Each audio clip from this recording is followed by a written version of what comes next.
Биздин каналга катталып, видеого лайк басып, жаңылыктар менен өз убагында кабардар болуп туруңуздар.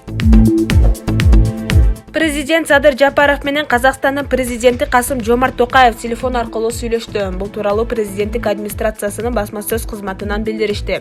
Сүйлөшүүнүн жүрүшүндө Казакстандын президенти Касым-Жомарт Токаев Садыр Жапаровго Казакстанда болуп өткөн кайгылуу окуяларда көрсөткөн колдоосу үчүн ыраазычылык билдирди. Ошондой эле ЖККнун тынчтык орнотуучу контингентинин өлкөдөн чыгарыла баштаганы тууралуу маалымат берди. Мамлекет башчылары кыргыз-казак эки тараптуу жана аймактык кызматташуунун бир катар актуалдуу багыттарын талкуулашты.